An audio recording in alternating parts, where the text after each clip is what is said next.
ધોરાજીમાં ઘણા સમયથી ધોરાજી શહેરના મુખ્ય માર્ગ અને મુખ્ય ચોક બહારગામ જવાના રસ્તે અડીંગો જમાવીને બેસી રહેતા ઢોર અને પશુઓ ધોરાજી શહેરમાં ઘણી વખત આખલા યુદ્ધ સર્જતા હોય છે। રસ્તા ઉપર ઢોરથી નાના મોટા અકસ્માતો પણ થાય છે, તેનો ભોગ રાહદારીઓ અને વાહન ચાલકો બને છે। પણ ધોરાજીનું તંત્ર મુખ પ્રેક્ષક બનીને બેઠું હોય અને કુંભકર્ણની નિંદ્રામાં હોય તેવું લાગી રહ્યું છે। ફક્ત કાગળ ઉપર કામગીરી થતી હોય તેવી અપેક્ષા લોકો કરી રહ્યા છે। ધોરાજી નગરપાલિકા તંત્ર દ્વારા ઘણા વર્ષોથી ઢોર કે પશુઓ માટે કોઈ નક્કર કામગીરી કરવામાં આવી નથી, જેના કારણે શહેરના વિવિધ વિસ્તારોમાં ઢોર રખડતા પશુઓનો આતંક વધી રહ્યો છે। ત્યારે ધોરાજીના સ્થાનિક આગેવાનો દ્વારા નગરપાલિકા તંત્ર પાસે આ પશુઓને દૂર કરવાની માંગ કરી રહ્યા છે। મારું નામ દિનેશભાઈ ઓરા, શહેર કોંગ્રેસ પ્રમુખ ધોરાજી। ધોરાજી શહેરની અંદર રખડતા પશુઓનો આતંક વધી રહ્યો છે, ત્યારે નગરપાલિકા તંત્ર જાણે મૌન સેવીને બેસી રહ્યું હોય તેવું લાગી રહ્યું છે। ધોરાજી શહેરની અંદર અવારનવાર આખલા યુદ્ધો થાય છે અને આ આખલા યુદ્ધોને કારણે લોકોના જાનમાલને, વાહનને અને લોકોના જીવને જોખમાય એવી રીતે આ પશુઓ રોડ ઉપર રખડતા હોય અને યુદ્ધ ચાલી રહ્યા હોય છે।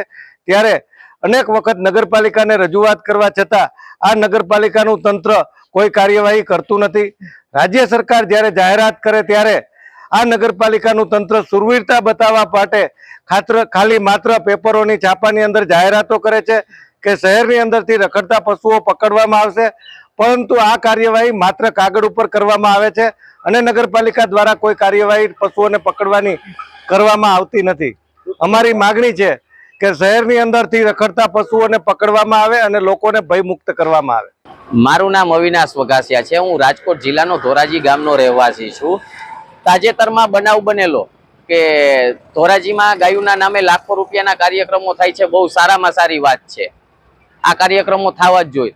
પણ ક્યાંક ને ક્યાંક ધોરાજી શહેરની અંદર આખલાઓના યુદ્ધ થાય છે। એ યુદ્ધની દરમિયાન જે સમયે આખલાઓ બાંધે છે ત્યારે સામાન્ય માણસોને પગપાળા જતા અથવા તો વ્હીકલમાં જતા માણસોને જાજી બધી નુકસાની થાય છે, અકસ્માતના ભોગ બને છે।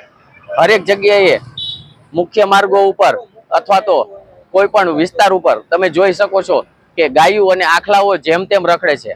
તંત્ર આની ઉપર શું કાર્ય કરે છે? ધોરાજી નગરપાલિકામાં આના લાખો રૂપિયાના બિલ ફાળવવામાં આવે છે, તો ધોરાજી નગરપાલિકાના લાખો રૂપિયાના બિલ ફાળવાતા હોય તો અત્યાર સુધી ગાયો, આખલા અને બીજા અન્ય મૂંગા જનાવરો રોડ ઉપર કેમ રખડે છે અને આનું નિવારણ ક્યારે આવશે?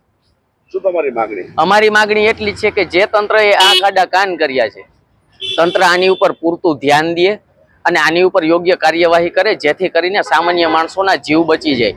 અત્યારે તાજેતરમાં દાખલો બનેલો કે વૃદ્ધ માણસનું આખલા સાથે અકસ્માત થયો અને એ માણસ અત્યારે ખાનગી હોસ્પિટલમાં સારવાર હેઠળ છે। ક્યાંક ને ક્યાંક સામાન્ય માણસોના જીવ બચી જશે।